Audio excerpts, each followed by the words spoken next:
you say your experience has been as a provost of Oscoed State College of Education since 2017 to date? In the end of 2017, it's not 2017. Thank you very much. Let me start by saying a big thank you for giving me this opportunity to talk with you. I really don't know which of the experiences you want me to relay, but I think it's been a worthwhile adventure. I call it adventure because it has given me an opportunity to come out into the public sphere and demonstrate or put into practice those theories that I felt I had held about public service. And then when I had this opportunity to now demonstrate it, it gave me an opportunity to say that, let's see whether those things I was holding back there in the comforts of my library and the classroom, that they really come to play in public sphere. The truth of the matter is that it's a different ball game from theory to practice. Many of the things you have in theory don't exist in practice. And many of the things that exist in practice, you need to revisit your theoretical position to meet up with it. And so far so good. It has been a beautiful balance. But I've seen that the theories I held and the position I felt could work had actually come to work in most of the things I had done. So I knew that I had adjusted some of those positions. But above all, those theories that I held onto, or the principles that I held onto, actually gave me an opportunity to maneuver and see where I need to knot, where I need to tie up. But on the whole, it has been a very wonderful experience. I can tell you that my coming here has further enhanced my knowledge about human management. Thank you. When we were talking about theories and practical and all of that. So in that, it's obvious that you face some challenges while in office, in your division in office. So how would you say you have handled those challenges so far? Thank you very much. I will start by saying that I came into an environment with a culture that has an entrenched culture. And those cultures, many of such cultures don't meet up with mine. I was coming from a university background. And a university background has a practice that is supposed to ordinarily be the same with what obtains here. And so I bring in that background vis-a-vis my own principle. Even in the university, I had that principle that was against some of the established ways. So ordinarily, that will cause some discomfort, disorganization, and reorganization. I mean, for instance, I came with a policy that says, what do we have? And what are my responsibilities? And I say, what are the responsibilities of the teacher? What are the responsibilities of the students? What are the responsibilities of non-teaching staff? Those are relationships that need to be married together, but it must be founded on some basic principles. So those principles I was bringing didn't tally with what they had, and so we had to readjust and reclaim certain things. For instance, I'll give you one example. Coming to work. I'm a teacher. I have reasons to go to work, most times 7 o'clock, because I fix my classes like that. And I was doing that because I needed to train my students to do that. So it became a way of life for me. And I think our resumption time is 8 o'clock. So I expect my staff to be here 8 o'clock. So one thing now came up. There was a meeting I fixed for 9 o'clock. And I got there some 10 minutes to 9 o'clock. I was already seated. And I was waiting. Nobody was there. So somebody just strolled in around maybe 10 minutes after 9. Lo and behold, he was looking at the provost. And he ran out. As he just saw, it's like seeing a ghost. He just came in and saw the provost there and ran back and started calling and saying, the man is already there. The man is already there. So everybody now came to realize that man, when he gives you a time, he means it. when we had some problems with some students who were supposed to have graduated some 2 years before, I found it unpalatable. How can you keep some students down from being mobilized for NYC? However, that's not the story. Those kids were not supposed to get their call-up letters. The approval from Ibadan came late in the afternoon of the previous day. So I now told those children, don't worry, those graduates, don't worry. By 7 o'clock tomorrow, I will be here and we will fix your call-up letter. Some of them just went back and said, if the man comes at 10.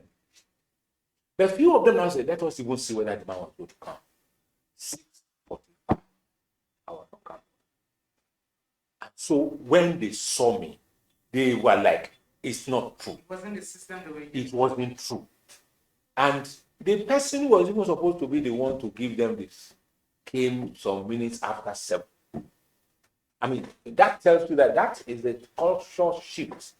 So those are the things that actually caused, some of those things caused, I recall that I had to stop certain things. That was a practice that was not right. And that one didn't meet down well with them. And I said, no, a system has processes. There are rules and regulations guiding relationships. I'll give that example again. I met a system where we had part-time staff. Part-time staff ordinarily is not right.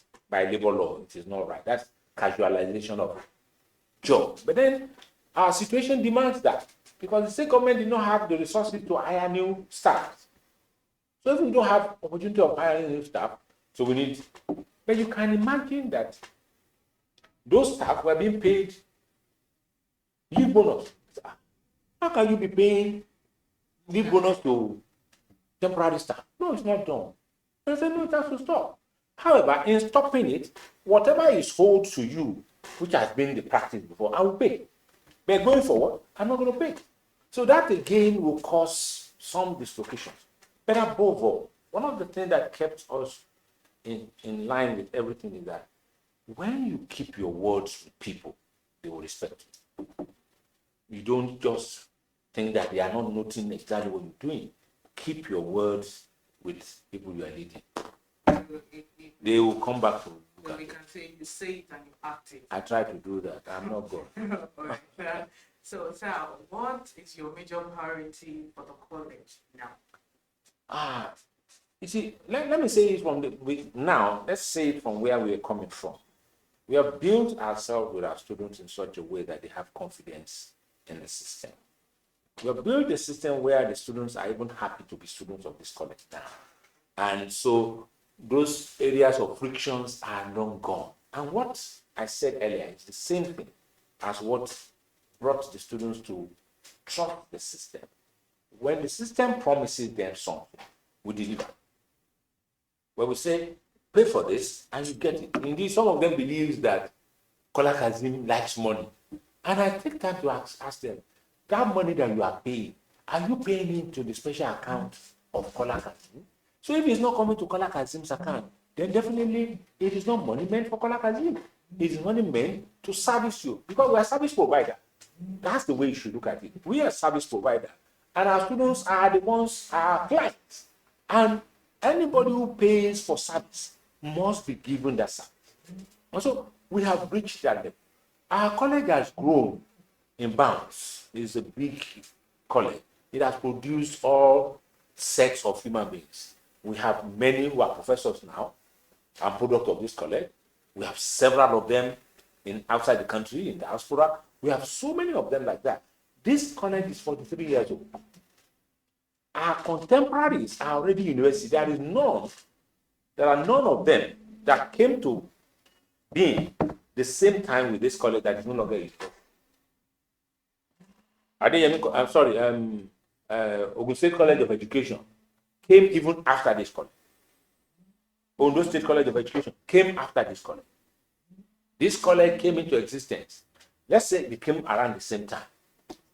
This college gave birth to Ilarogun.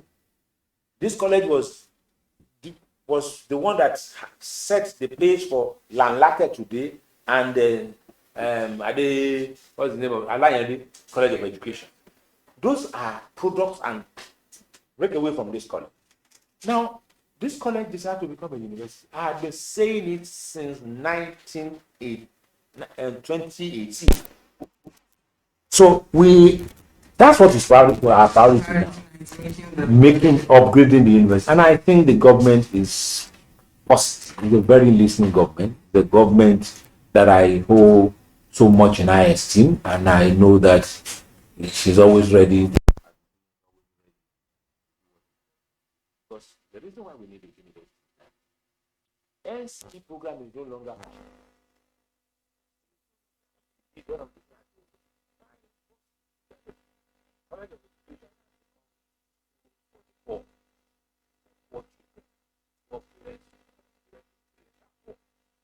majority of us who are elites don't send our children. No, instead we will keep the child out. But get the exam and then we should have. It's a degree program.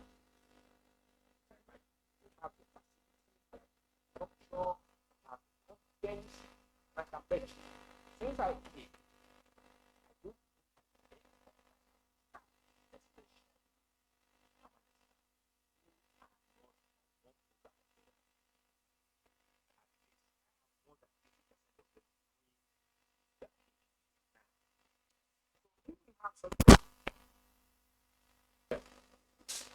so we are poised and ready to be upgraded. We have what it takes, both human and material, and we're even looking at something that is much more bigger than that. So, as far as we are concerned, and my staff are bought into it, we have less stress moving into a university. And I can assure you that when that is done, we have a lot of people wishing to go into the degree program.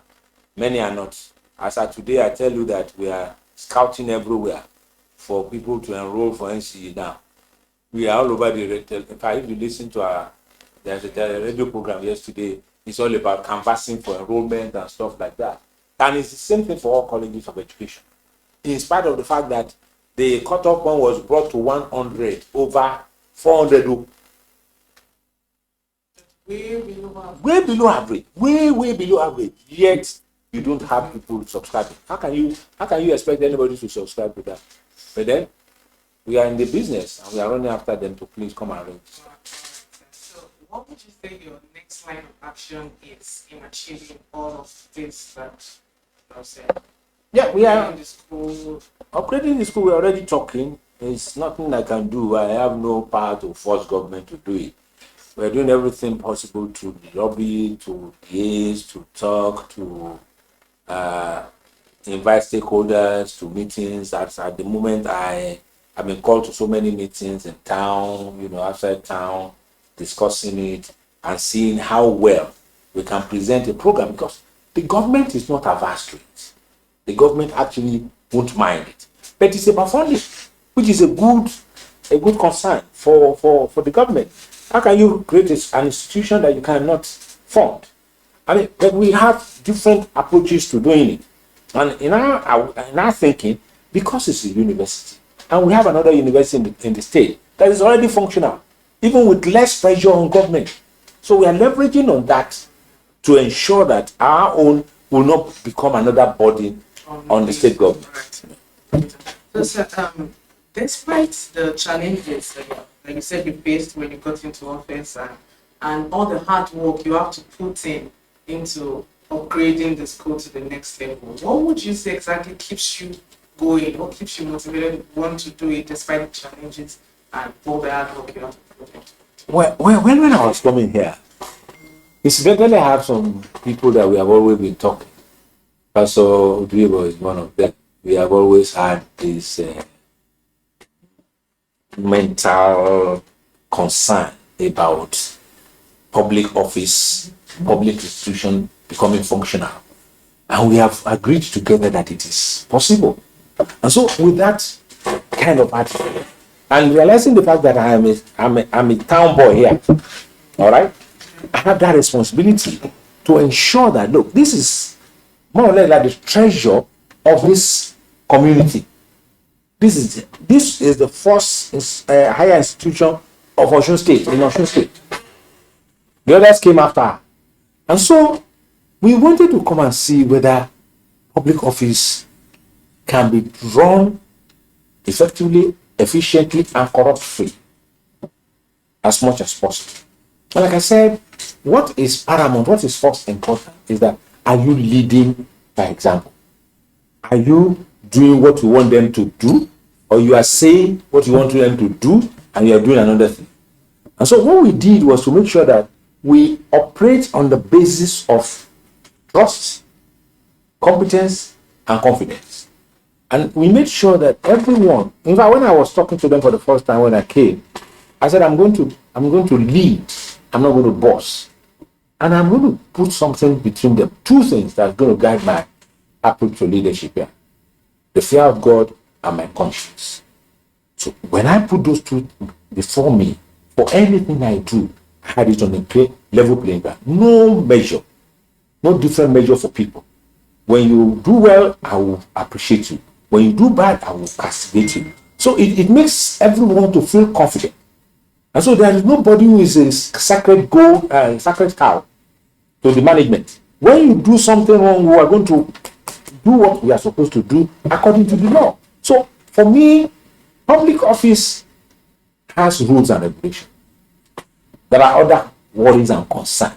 But when other worries and concerns are coming to play, you must take a stand. Look at my labor unions here. We have always been on the same talking time because I believe in engagement. I don't believe in me just handling it down. And they call, you know what the name they call me in my school? Let's discuss. Whenever something is not clear to me, whenever I'm not clear about it, I say, let's discuss. I mean, you have your opinion, I have my opinion. So let's discuss. And on the basis of that discussion, which is another thing that I think some public officers don't do, is the fact that you must concede when you see superior argument. You must be willing to concede and say, yeah, oh, that's a good one. I'm not saying that you... No. I mean, leave it that way and say, these are the issues. Put them down. Let's discuss. When we now discuss and we discover that your opinion is better than mine, it doesn't make you to become the provost. No, I'm still going to be the provost. And that opinion, when I bring it out, you're not going to be the one that you say has done it. It's going to be me. And so any leader, anyone in public office must be ready for that. And that's one of the other things that I found with Mr. Governor of this state now. He is always ready to engage you. You must convince him beyond reasonable doubt. Not that you are just coming and you are saying, Mr. Governor, say, okay, tell me why this must be. And when you tell him, say, no, if it is flimsy, just tell you that's flimsy. Go and give me something that is concrete. That's it. So any leader or public officer with that position, nobody will say no. I have had a situation where I have been blackmailed, and I went to and I said, no, I'm not going to be allowed to be blackmailed. And when you presented your matter against what the gossip and blackmail has done, it's just like, we didn't know this is the way it is. So you must be sure of what you are doing. Many are not. They allow blackmail to take over, but it's no longer going to be blackmail if you are unable to convince those they blackmailed you to and say that that's not right. This is what I think.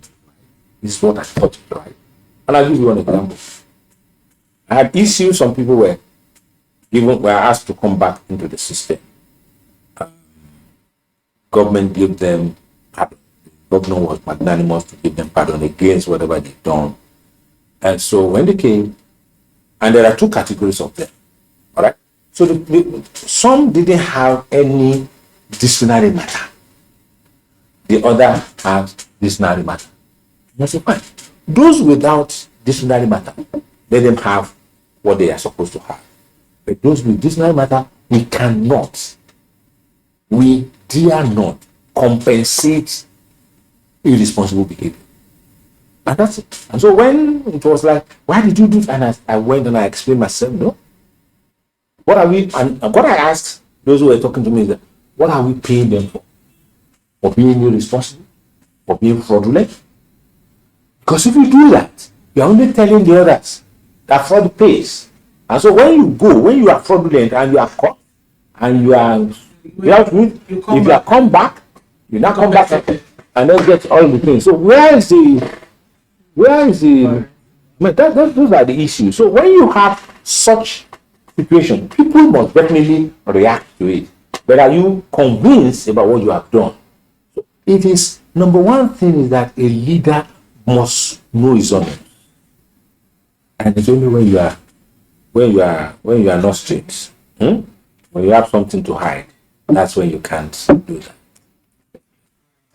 So, sir, cultism is a theme that is identified amongst universities, polytechnics, college students. Well, it's surprising these days to find it a common thing in the secondary schools, most especially in Osun State, the public schools now. And I want to ask you, are we to blame the society or the school system itself for that? It's the society. I'm very clear about it. The home. The home is the culprit. A child comes to school for how many hours in a day? The maximum a child stays in the school is about 8 hours. And there are 24 hours. Right? So the remaining hours, where does the child go? Many of these children we are talking about escape even they don't even come to school regularly. They don't come to school regularly. Where are they when they are not in school? Is it the teacher? We went to school we were troublesome boys. I can claim that. I am not going to pretend that I was a gentle boy in school. I was very troublesome. But it never occurred to us. We equally had reasons we would play truancy, we may run away from school. Yes. Those are normal things for a particular age. It doesn't require back into court. But the home has a very strong role to play. I had a paper on that.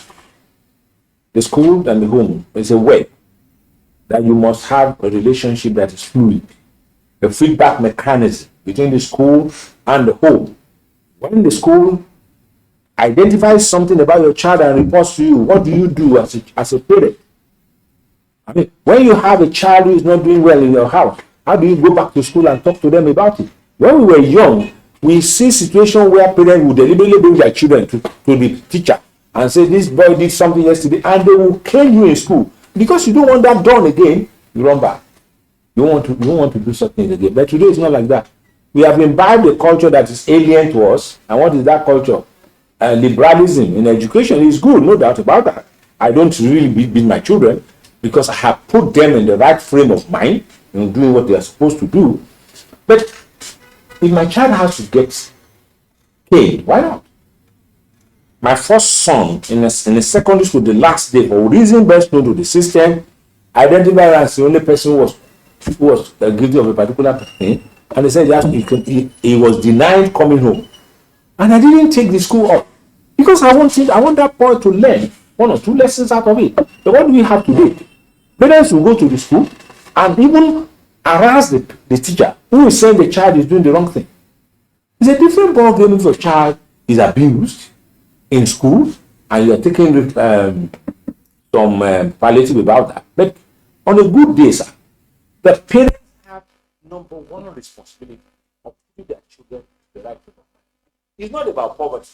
Many of our parents were poor, and yet they did not mortgage the value. Okay? They were fair. They are not going to, under any circumstance, bend the rules for you. No. And so, if the homes are doing their own, because those children who are called in secondary school, go back home.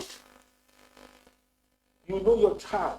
You are seeing certain movement about the child. What did you do? But some parents are not even available to play their role. And when you are not available, you're pushing it to the teacher. No, it's not the same thing.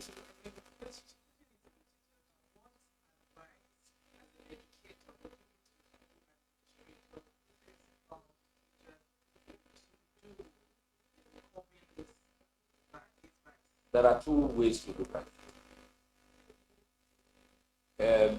Presently in Osun State, virtually all the schools, and I think it's about many of the states. the schools are completely and conspicuously understaffed. A school that needs about 20, 25 staff that has less than 10, there is no effectiveness, no matter how well effective that school administrator is, you can't work there. I mean, if you have full complement or almost full complement of staff, then you can now give people responsibilities. These classes will be ready and working. But some of the classes are not even working because there are no teachers there. Students have enough time. Don't think and then somebody will fill that particular space. Who fills that particular space? I was in one school, I won't mention the name of the school. It's in Ilesa here.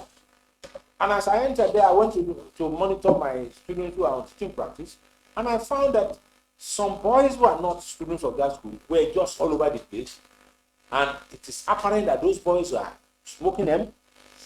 They were there in the public life of the teachers and the students. And I saw it, and I asked them, and I said, what are we going to do?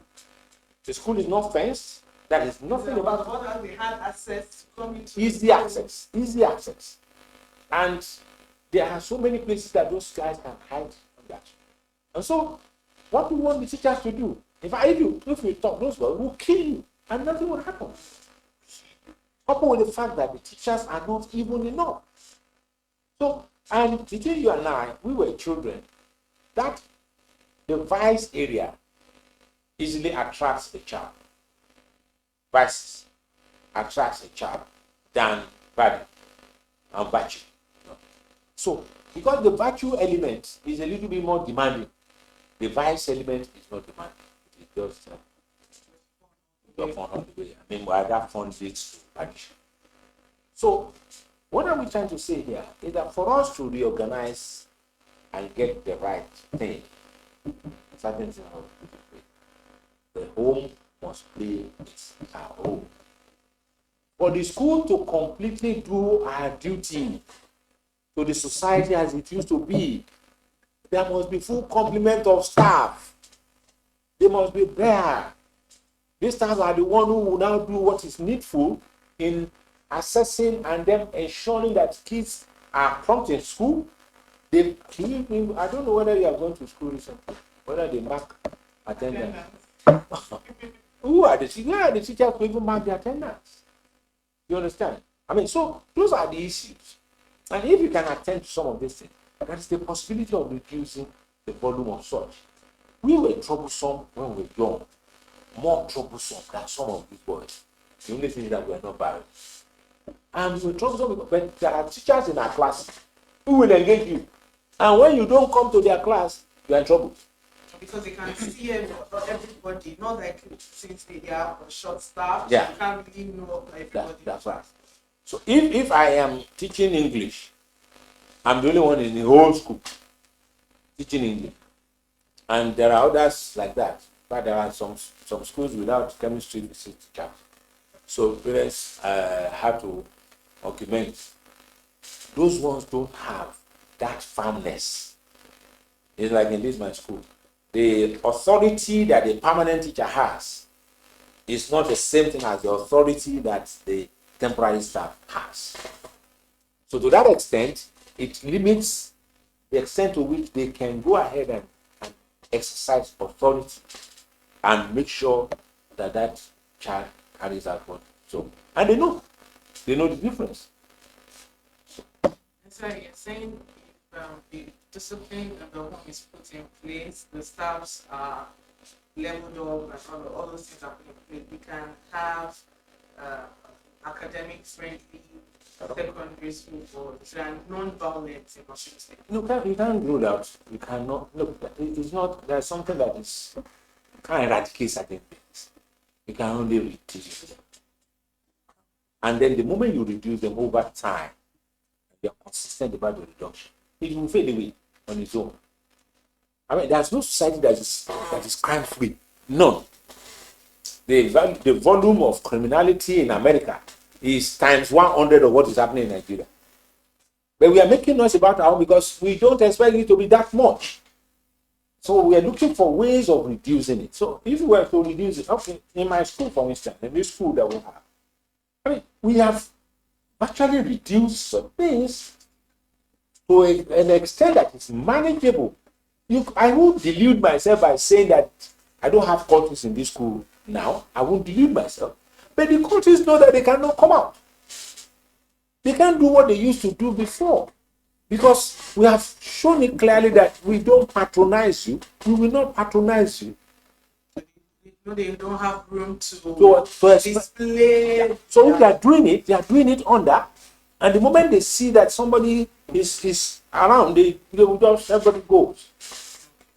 You understand? So that's what we are saying. The moment the schools are properly equipped and staffed, mark my word, the students will be busy, because an idle hand is the devil's workplace. These children, as are today, they are idle. And so the principal or the teachers don't have full control. It is only the person you know. The child can even not come back to your school.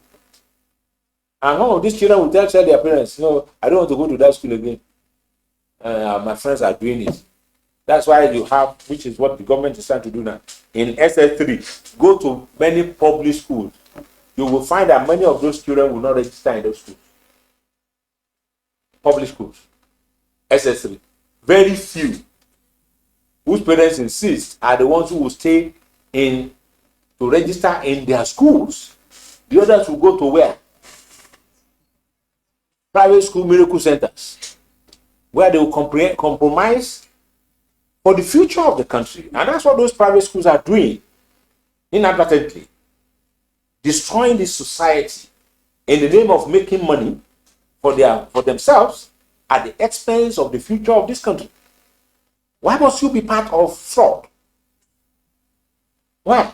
But the state government here is trying to do so. If you register students who didn't start with you, you are in trouble. That's the way to stop such madness. And you can, I think you heard on the news recently that Oscoed State has closed down many private schools because some of them are not even worth being called a school. And there are criteria that government has set out for it, but people go behind that and do what they want to do. So for me, it's a possibility. It's something that can be done when we put our minds to it. And I think the present crop of people in the Ministry of Education are doing a human job, particularly the commissioner and the special assistant to governor on. They are doing a human job. They don't sit down in that office. I mean, and that's what you need.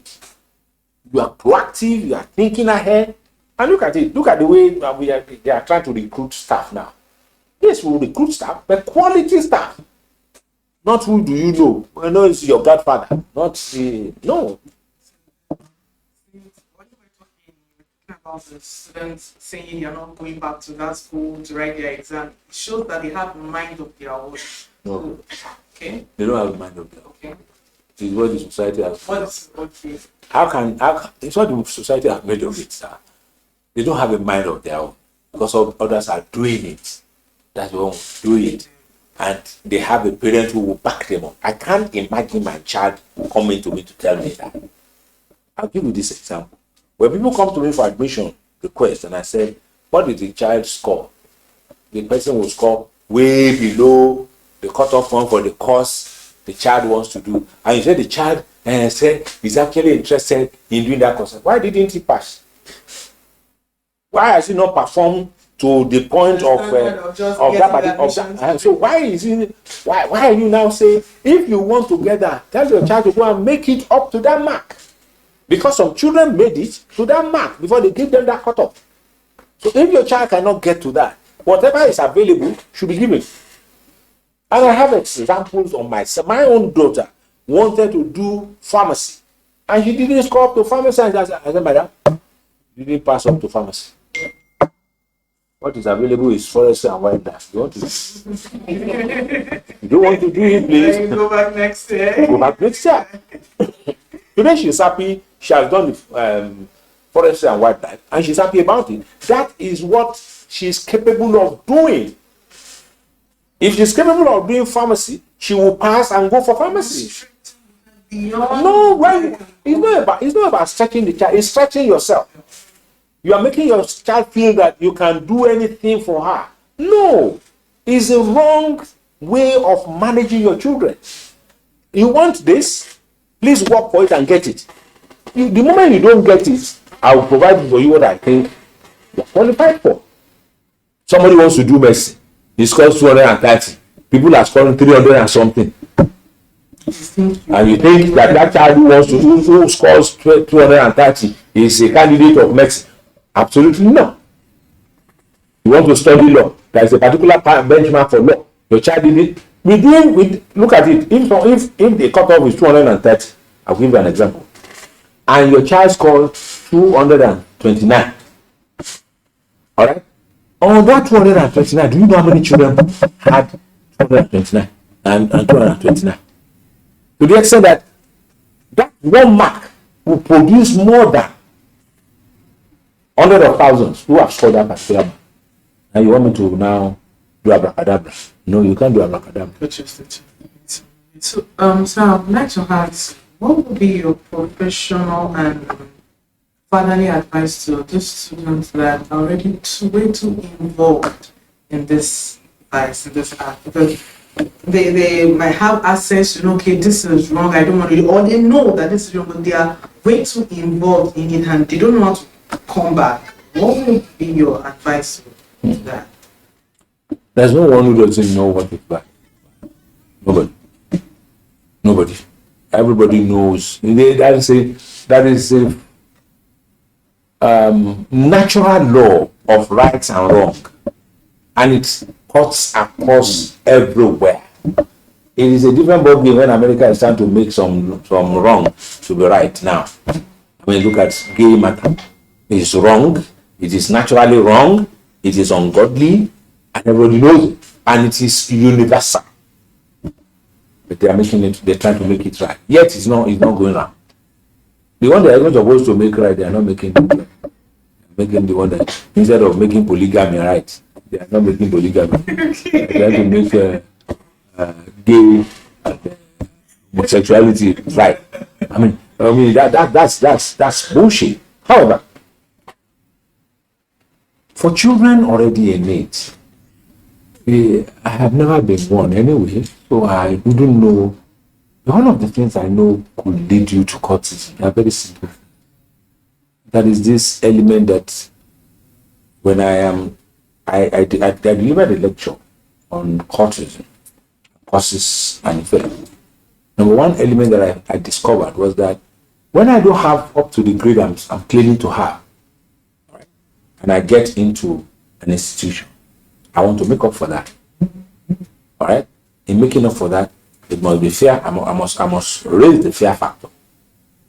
What I mean by raise the fear factor is that I would enlist with some people who can help me do what I actually need to get, and then fear is instill of some staff to ensure that they do. And it takes some guts for you to look at somebody in the face and say, "What are you doing?" I remember somebody called me on phone and said they said they should go and kill me.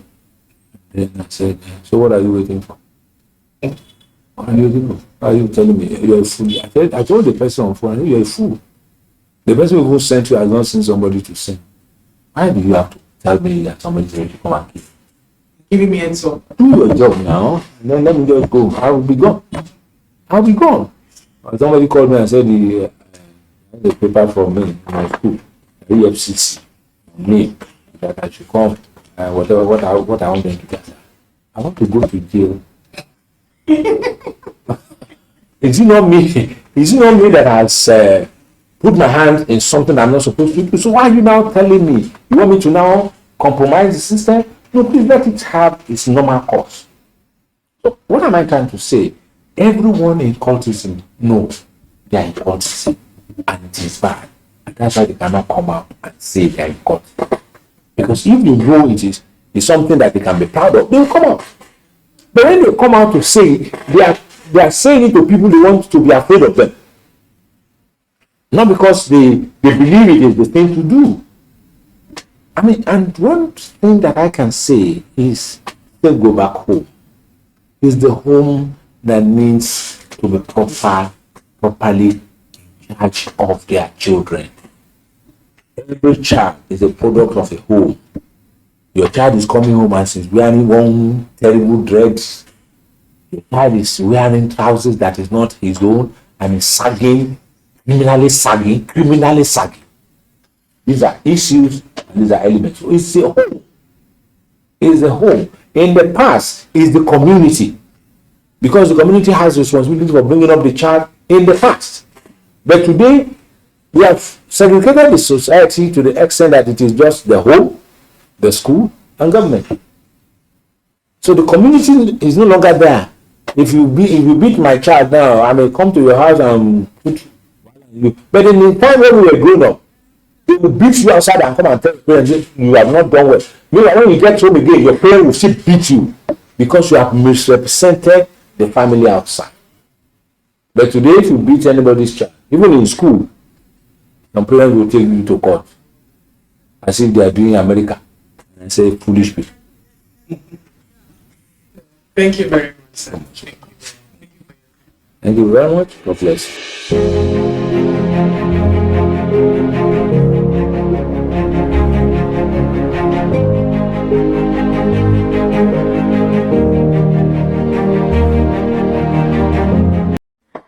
Thank you very much, sir. Once again, our favorite David, and do the second session together. So, okay, for this second session, we actually want to focus on society and its influence and what it actually contributes to the vices that's prevalent currently.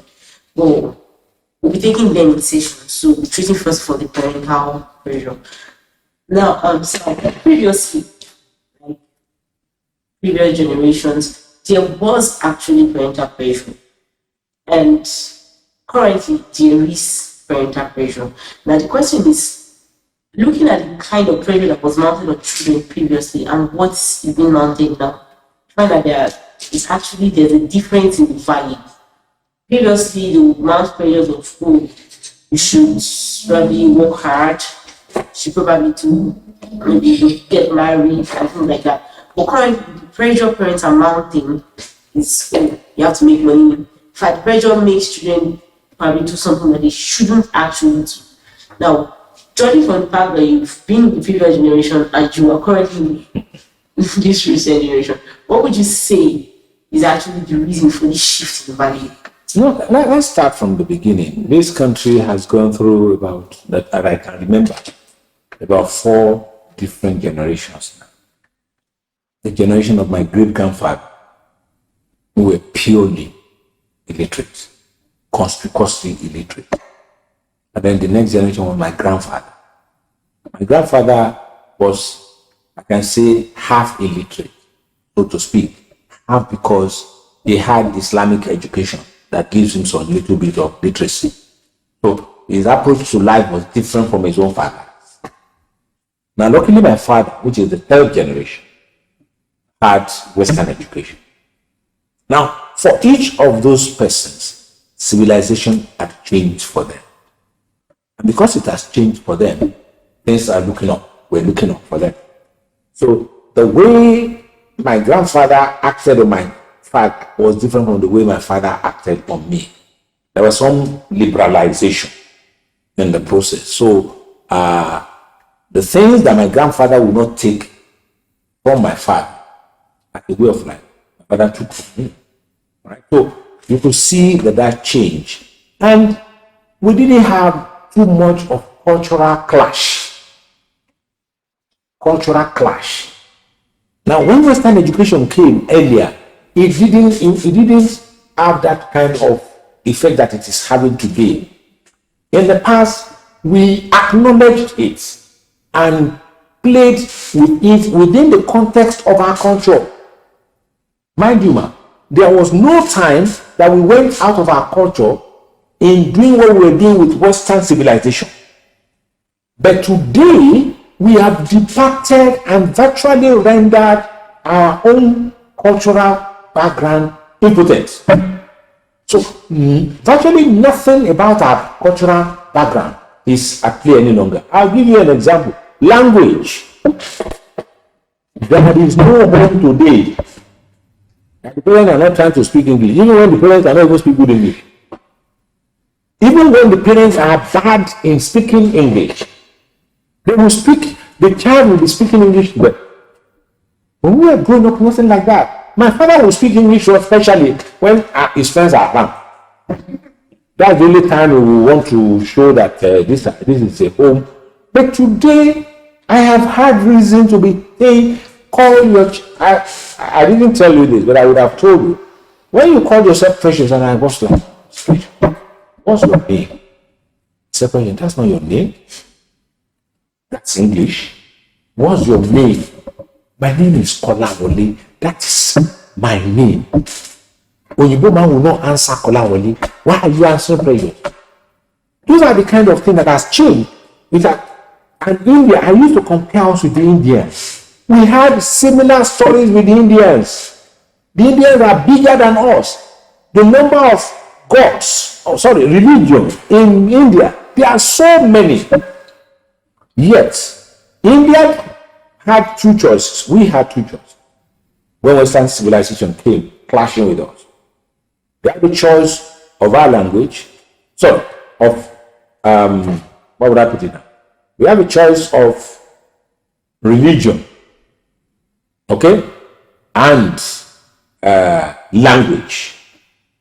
Religion and language, as well as technology. Indians did not take anything of those three from the European except their technology. They took the technology and domesticated it. Their language, their religion was never taken over. We have Christians there, but they are so small. They use the language of European, but it is not their mother tongue. But they have utilized the technology of the West to improve their own ways of life. The Transaco is a product of the Indian. We have Tata. We have so many things coming from the Indians. What are we doing here? So these are the things that have changed over time. I have to go into this background for you to know that parents have lost it because virtually everything has been rendered in. We don't identify with it. We don't speak with it. We are so blind to our culture and tradition. Everything about us is evil, in quote, and is local. It's inferior. Let me use the word inferior. Everything Western, especially America, is just the way, unless you go that way. And so we make comparison of everything we have with European and Americans. We are the same. So until the parents are of the belief that I am first and foremost an African, and there are cultural demands of me, that's what can reduce the pressure that we are talking about. And what are those pressures? Change in value. We have moved away from hard work. I had my students, we had a particular program, and I caused them to start the poem that we used to say. They know it, but they don't act the words. Iṣẹ́ lóògùn iṣẹ́, múra sí iṣẹ́ ọ̀rẹ́ mi. Ṣé la fi ń di ẹni gíga bí a kò bá rẹ́ni fẹ̀yìntì, bí ọ̀lẹ làárí, bí a kò bá rẹ́ni gbẹ́kẹ̀lé atẹramọ́ iṣẹ́ ẹni. Everything is about work and pray, which is another thing that has caused our situation to be worse. People no longer work, they are praying. And it doesn't work that. You have to work. That's even the way the Bible says. It's a work and pray. He said, I will reward the work of your hands, not the prayer of your mouth. And the moment we can come back to such ideals that promotes hard work, promotes the use of our brain, not in the negative way. All right, we will get it right. So the peer pressure was occasioned by the change in the value system. All right, until we're able to now reverse. And how do we reverse it? Through education. That's the only thing that can reverse it. Get proper education in place. The education is not supposed to be as what it is if you get our priorities right. Everybody has blame. The parents, the school, government. More even with the government than the school. The school has very little. For me, the school has very little blame in all of this arrangement. It is the parent and the government that shares the bulk of the problem. If government, for instance, is able to allocate proper budgets to education in such a way that the schools are properly funded. We're not talking about money alone. Fund the school, put human material there, and let the parents even substitute and complement what the government is doing by providing facilities. They can do that. All student associations are there to do that. Provide those human resources that the institutions require.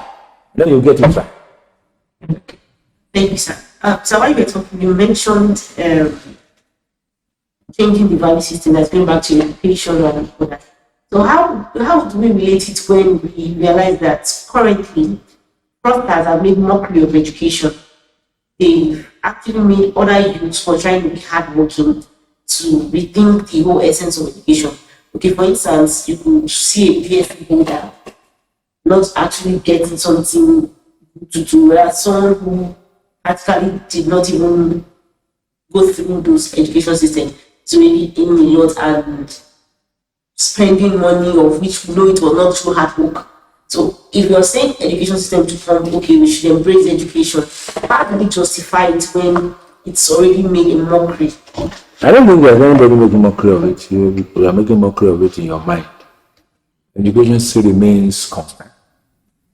And it is born out of how long that person you think has a pseudo success that doesn't last, that cannot go further. Go and show me one person who is in that fraud, or show me the percentage of those people in it, in that business, who have made it in real terms. I mean, they end up in very, very, very bad shape. That's number one. I do not believe that there are no jobs in this country. I think we have produced unemployable people. So I'm sorry to cut you from here. You said you produced unemployable people. Yeah. So do we still factor that as a blame to push on the parents on the education system, which involves both? And I'm very clear about it. Okay, I'll give you one example of what happened in my school now. We're supposed to do admissions, and the admission was on, and we did it. But that's how I got to know somebody who is here now. And that admission, because of what we put on ground, was able to see those who were not supposed to be in school. But the system always accommodated them before. So these kinds of set of people went backward and collected matriculation number illegally. Now, knowing so well that for one reason or the other, they are not qualified to come into that school. So many of those people who come in there don't have the competence of being in school. Now, every human being has what it takes to be in a particular business. But when I am now aspiring to become a medical doctor, when I have competence to just be a classroom teacher, it doesn't make me as a classroom teacher inferior to a medical doctor in any way. But that is where my competence can take me. I'm an adult educator, and I'm proud of that, and I'm a professor of it, and I'm very proud of that. If a professor of medicine is talking medicine, I'm talking adult education. What makes me clear to me is a professor and a professor. Now, if I now, through fraudulent means, get into school, which we have in this college, over the years, people had entered this school with fake results. And so that person now comes out. He has no competence. No matter how well you teach that person, he cannot get it right. Because in the first instance, he doesn't even have the basic requirement to study that particular course. Now, the person is now made a teacher. He has been trained as a teacher. What people do that? That's the point we are making now. So it's not about, such persons are unemployed. Unfortunately, in the past, such persons, because of the connection they have, are employed. They are in the secondary school, they are in the primary school, teaching wrong things. That's why we are producing the same set of wrong persons. Okay, to the extent that we go into the hospital today, some people will give you wrong diagnosis. Because along the line, that person didn't get their right. You understand the point I'm making now? So it's not accidental. These things are procedural. They move from one person to one level to another. To the extent that if we have black people, okay, and people are paid, I know that inflation can come down this. Do you know why I said? If I am not earning what I'm not supposed to earn. Professor Ade always said something, the former Minister of Education, and I kept that in my brain. He said, why are we corrupt in Nigeria? Why are Nigerians corrupt? So it's only one reason. He said, what we run for, what we are always after, is not our wants, is not our need, but our greed. We are always after our greed, not our need. If it is our need, it's so simple. Well, he wants our greed.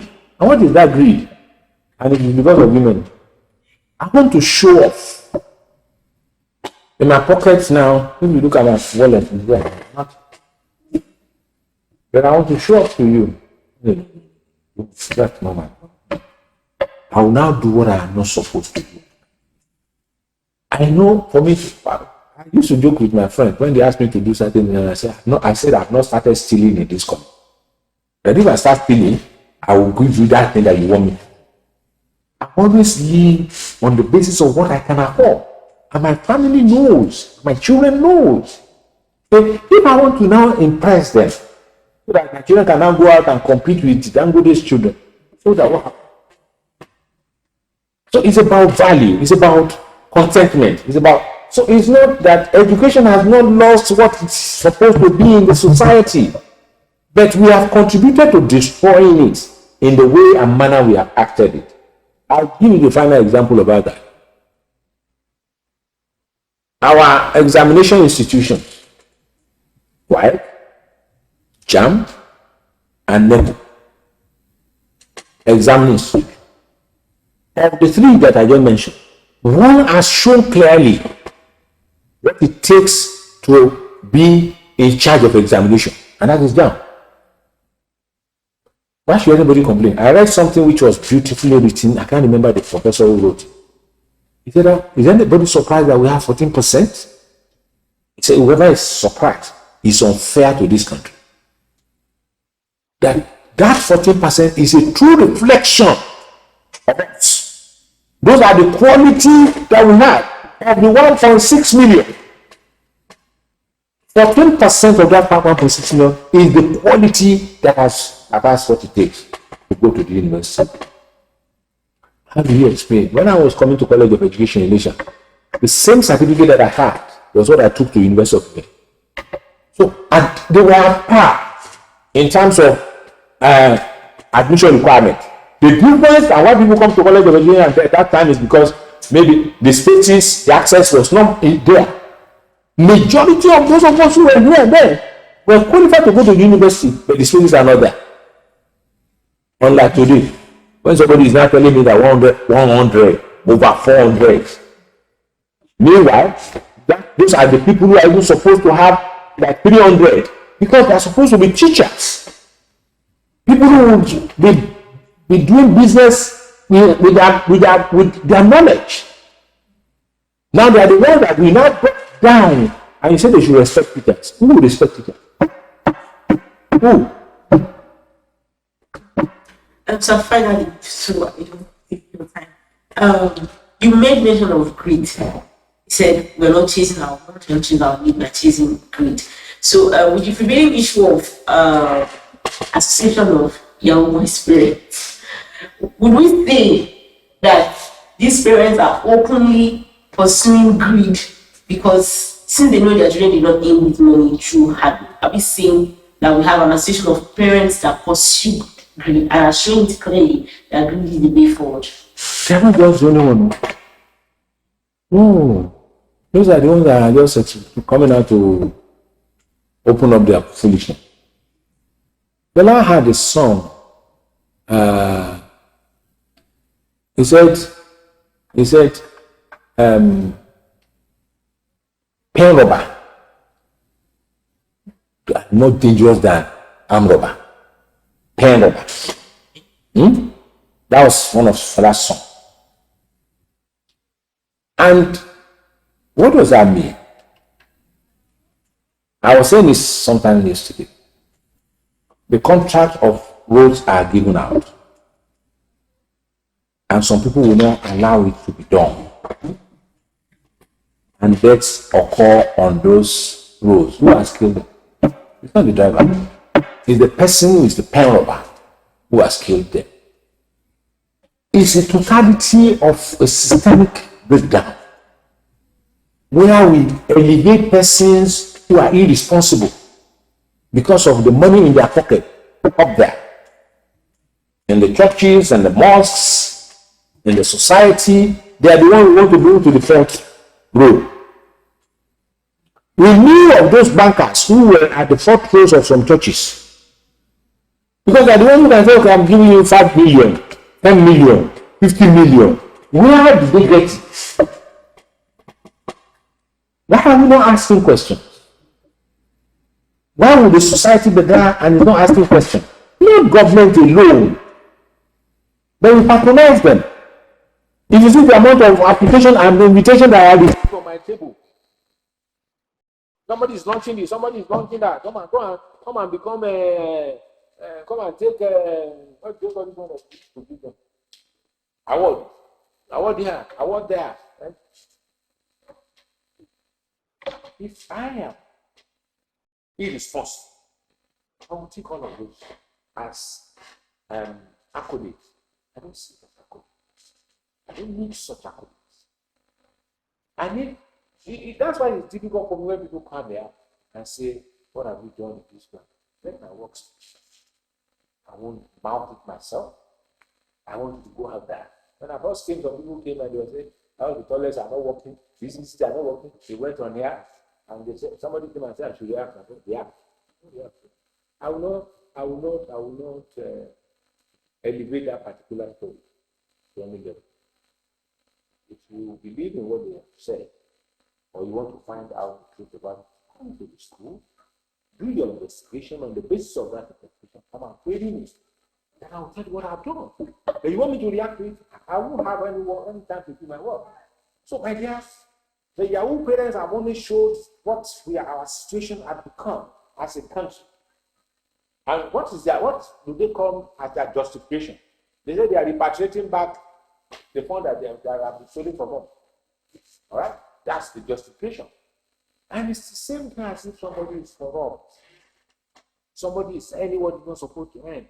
When we say that Senate and House of Representatives are getting more than the revenue, I said they don't. Those money that they said they have, they're supposed to give it to some people. They're supposed to have legislative aid. They're supposed to have this. They're supposed to have that. Some money is supposed to go around, but they won't use it.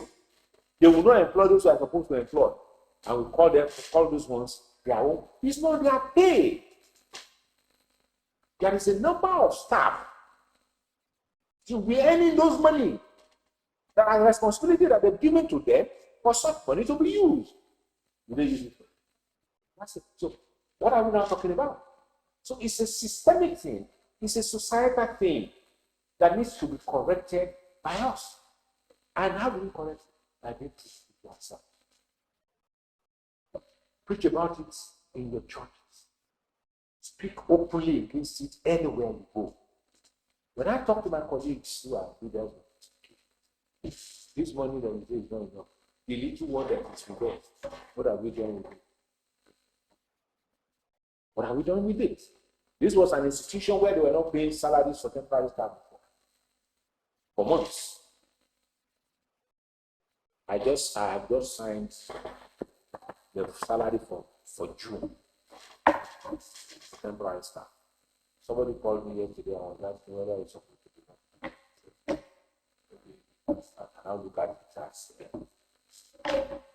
what I would say is that because we manage the little resources available effectively. It doesn't stop my own money from coming to me. I have amount of money I'm supposed to claim that. Okay, let me give you another example.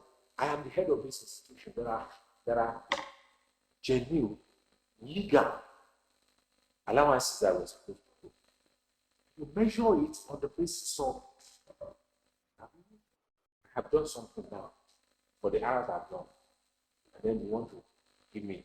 I should be able to see how much I am working for them for the job I've done. Now somebody now comes with a particular bill and says, "Okay, your own amount is 70,000."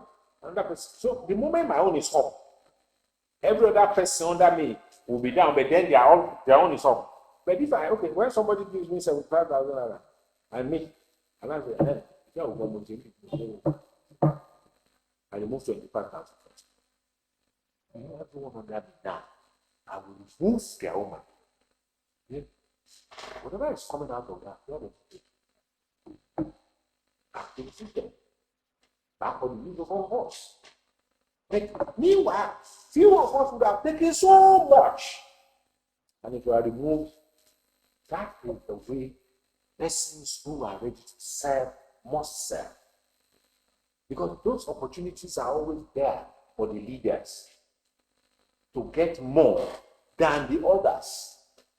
But you now in the process pack everything to the extent that the others can no longer get their own, which is the major problem we are having here. I mean, when we have issues and our government still behaves the way they were behaving when there was money. Meanwhile, we have ostracized situation now. But if your eating habit or your living condition or your living way of life has not changed from what it used to be before, but you are claiming that it is difficult, no funds available, and because of the funds that are not available, you are reducing salaries of workers, but you are not reducing your own spending. So what has happened? Why should those people be the only ones suffering? Why are you not even meanwhile, when you share for it, you cannot, the burden of your own will not be as much as their own. Somebody is getting 50,000 naira. You reduce that money to 30,000 naira. You are shortening that person's vision. But the person is ordinarily supposed to condition himself to that. But you cutting it to 30,000 naira. You are living on 1,000 naira. I mean, on 100,000 naira. You didn't change your 100,000 naira. That's ungodly, that's unfair, and that's criminal. So it is when we are able to balance the society in such a way that the leader is willing to sacrifice. And we get that. This country can be better. We have some persons who are demonstrating that. I just showed you the man in JAM. He's demonstrating it. Nobody knows that JAM makes such money that the guy has been declaring over the years. It's an institution that is making so much money but going into private pocket. Thank you. Thank you very much, sir. Not just every single question, but even what I would have loved to ask. Thank you so much. Thank you.